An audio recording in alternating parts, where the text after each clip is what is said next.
پدر، 30 سال گذشته و من هنوز مسیر رو پیدا نکردم. نیاز به راهنماییت دارم.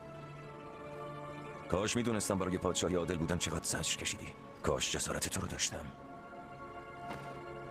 امیدوارم بتونم نصف پادشاهی که بودی باشم. کاش صدامو بشنوی و ببینی پیشرفتامو. سارگون، اومدی ادای احترام کنی؟ من کنارتم وهرام. پادشاهان دوستی ندارن. تو هم که قدرتاتو به هم نمیدی. پس چه باید بکنیم؟ ما همیشه سر راه همدیگه قرار داریم.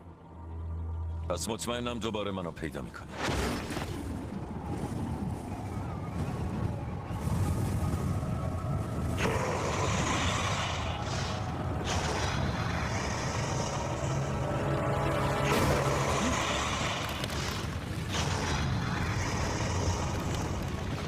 بوی خون یک خادم به مشام میرسه. شاه داریوش، من میدانستم چون این روزی فرا خواهد رسید. چه بار دیگر برخیزم تا از پسرم محافظت کنم.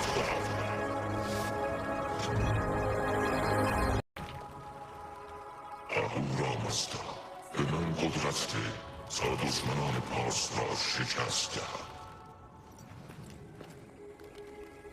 اگر ما بر حقیم به من آتش مقدس را بزن.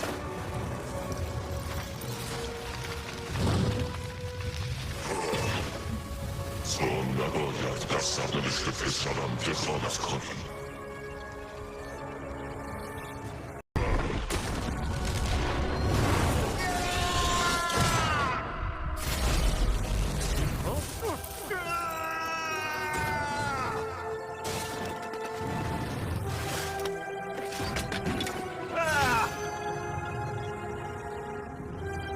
شکست برای من از پیش تعیین شده بود. وظایفم انجام شده. آزادیم به دست اومده. شاه داریوش، من خبر دارم چه بلایی سر شما و وهرام اومده. کاری که تومیریز کرد خارج از قوه بیان انسانه.